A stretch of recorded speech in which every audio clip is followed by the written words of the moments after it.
par Robin Cannon publié le 25 février 2018 à 8h. Justin Bieber, un rappeur de l'espace et Bill Murray sont au cœur de la semaine musicale. Abaka, rue des Archives décryptage. Vous alliez voir le slip de Justin Bieber au musée? Un album qui sort tout droit de l'espace?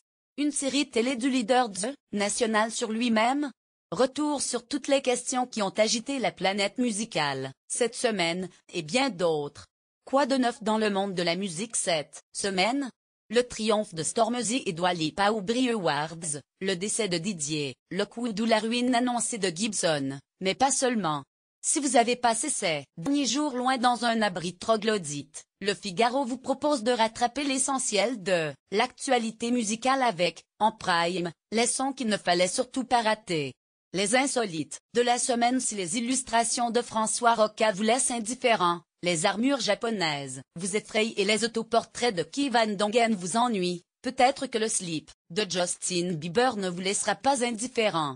C'est l'heure de déserter les musées de la capitale pour s'envoler vers Stratford, Ontario, où l'exposition Steps to Stardom, dédiée aux chanteurs, vient d'ouvrir ses portes. Les believers et believeuses les plus zélés pourront approcher intimement le Canadien. Parmi les artefacts exposés, ils et elles auront l'occasion d'admirer un sous-vêtement ayant appartenu à l'interprète de Baby. En 1977, la NASA a envoyé 2 sondes voyager dans l'espace avec des messages sonores et musicaux à la rencontre d'éventuels extraterrestres. C'était le début d'une longue histoire d'amour entre spationautes et musique, de Chris Hadfield et son album de l'espace à Thomas Pesquet qui envoya les enfoirés sur orbite. C'est au tour des musiciens en personne de se lancer dans l'exploration du cosmos. Mercredi, le rappeur américain Tokyo s'est envolé aux confins de l'atmosphère terrestre à plus de 100 000 pieds dans une capsule, afin de redescendre pour lâcher son album Morning View. Depuis l'espace. Mission accomplie pour le rappeur qui a posté une vidéo accompagnée de la légende. On l'a fait depuis son compte Twitter, à son retour sur Terre. Bien reçu. Houston. VDD.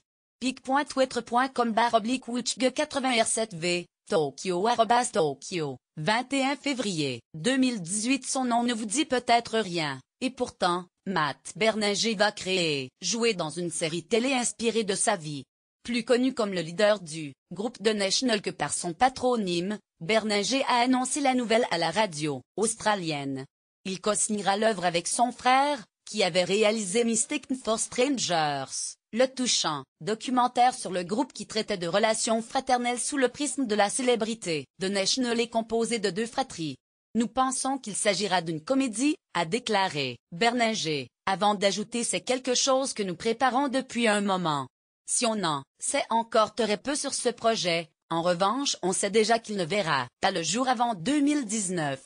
Les annonces de la semaine influence disco, Calimero, Petite Sirène, et esthétique kitsch dans Matari. Le nouveau vidéoclip de l'impératrice publié ce mercredi est tiré de l'album éponyme qui paraîtra le 2 mars. Le groupe sera en tournée dans tout la France en mars et avril. Le groupe R partage un message d'espoir et d'unité avec le clip de Neige Baroud, un morceau écrit il y a longtemps. C'est le second single du groupe après le décès du cofondateur Simon Carpentier, disparu l'été dernier.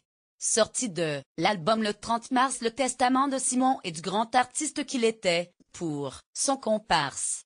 Le rappeur américain Drake se prend pour Dieu et distribue des liasses de billets à des inconnus dans son clip God's Plan.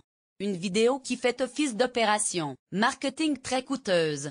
Le budget de cette vidéo était de 996,631,90 $, annonce d'emblée la vidéo. Nous avons tout donné. Ne le dites pas au label. Altruisme audacieux ou stratégie promotionnelle au cynisme sans limite? Sûrement un peu des deux. Jugez plutôt par vous-même. Lire aussi, Drake distribue $1 million à des inconnus dans son dernier clip. Les meilleurs sons de la semaine. Mais où étaient donc passés les Concrete Knives? Nous étions sans nouvelles depuis By Your Own King, sorti sur le label anglais Bella Union en 2013. 5 ans d'absence, c'est long. Ça laisse du temps pour écrire. Voilà qu'ils reviennent avec un nouveau disque, Ourarts, Vietnam/Because, dans les bacs depuis vendredi.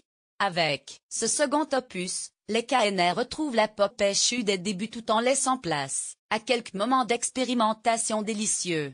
Lire aussi, Concrete Naive, Makeshift, Vec. La scène, quand naisse bouillonne de talent, il y a des groupes qui échappent à toutes les normes, Bagarre en fait partie.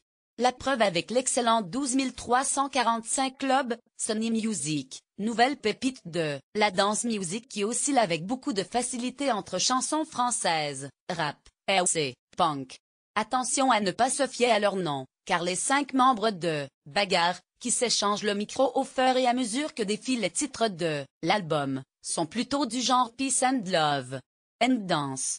Solad Ametchevski des Fat White Family et son ami d'enfance Ben Roman Hopcraft sortent aujourd'hui un Skurman, Fat Possum Record. Un disque où se côtoient des claviers, xylophones et autres instruments joués pour des mélodies qui créent une impression de joyeux bordel des glingos sur fond de spleen.